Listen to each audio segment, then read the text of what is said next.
There are many diagnostic files available in instance. One of the file is parameter files, and we have other files as well like trace files and other dump files. तो ये जो files हैं, इन files की locations या इनकी diagnostic form में इन files को कैसे देखा जा सकता है, इनकी importance क्या है और इसकी basis पे हम इसको further कैसे explore कर सकते हैं. तो what exactly diagnostic files are, और इसी तरीके से goals for finding the fault of diagnosability of the infrastructure. इस तरीके से ऑटोमेटिक डायग्नोस्टिक रिपोजिटरी जो है उसको हम मैनेज किस तरीके से करेंगे, DDR और debug कमांड जो हैं उनको हम किस तरीके से चलाएंगे, और ADR डायरेक्टरी स्ट्रक्चर क्या होगा.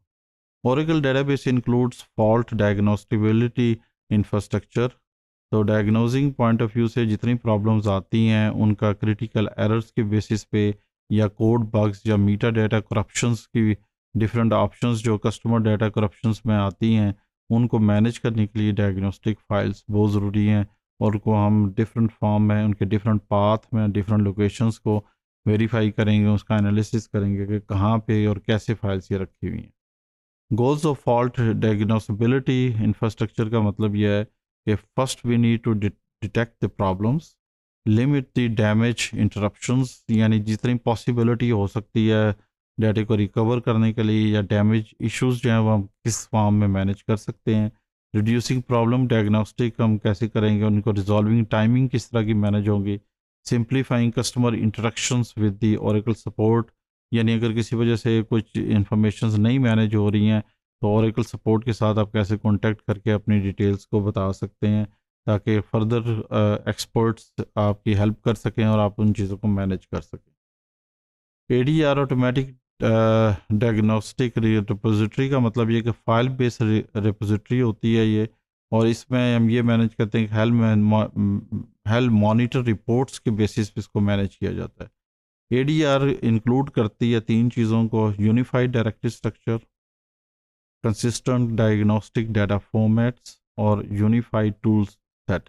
इसका मतलब ये है कि automatic recovery point of view से अगर किसी किस्म के रिपोजिटरी पॉइंट ऑफ व्यू से हम कुछ इंफॉर्मेशन को मैनेज करना चाहते हैं इस फॉर्म में, कि हम उसकी डायग्नोसिस बेसिस पे उसको कैसे एवेल्यूएट करेंगे.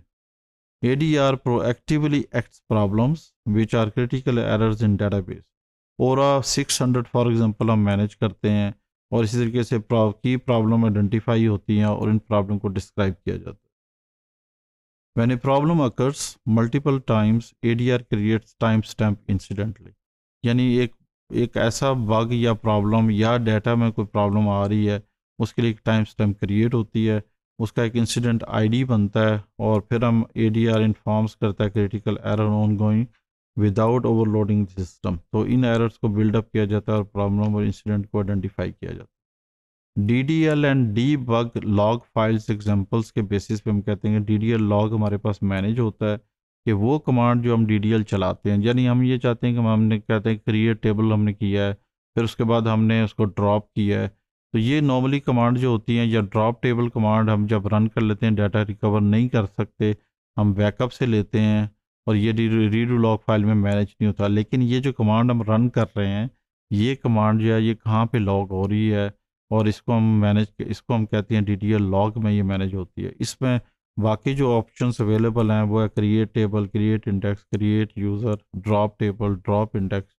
तो दीज कमांड्स का लॉग जब वो मैनेज किया जाता है, और ये Oracle 11G और ऑनवर्ड वर्जन में अवेलेबल है. ADR डायरेक्टरी स्ट्रक्चर हमारे पास अवेलेबल है जो कि हम कमांड यूज़ करते हैं थ्रू डाटा डिक्शनरी व्यू, और इस पर्टिकुलर कमांड में हम ये कहते हैं कि इसको हम मैनेज करेंगे एज ए डायनामिक व्यू के पॉइंट ऑफ व्यू से. तो हम ये लिखते हैं कि ADR database is basically ADR root directory. तो ये हमारे पास बेस रूट डायरेक्टरी है, इसकी बेसिस पे हम इंफॉर्मेशंस देखते हैं कि कौन सी डायरेक्टरी कहाँ पे है.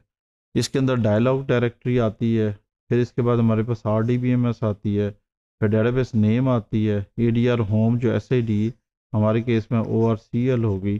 तो ये पर्टिकुलर केस यहाँ पे आता है, और ट्रेस फाइल्स हमारे पास ORCL के अंदर आती है. अगर इस पर्टिकुलर केस को देखा जाए तो हमारे पास ऑप्शन आती है कि where each ADR home is the root directory for all diagnostic data, traces, dumps, alert logs, ये वो हमारे पास सब डायरेक्टरीज हैं जो कि हमारे पास अंडर ORCL आएंगी।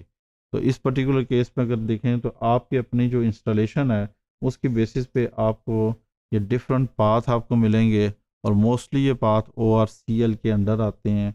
ऑल्दो कि आप इन पाथ को चेंज कर सकते हैं, लेकिन डायग्नोस्टिक वैल्यूज़ हमारे पास यहाँ आती हैं और ये डिफरेंट फाइल्स भी क्रिएट होती हैं जो कि हम डिफरेंट एक्सपेरिमेंट के थ्रू आगे जाके हम इनको देखेंगे कि कैसे वो फाइल्स बिल्डअप होती हैं और वो हमारा डाटा जो है वो उसमें कैसे मैनेज होता है।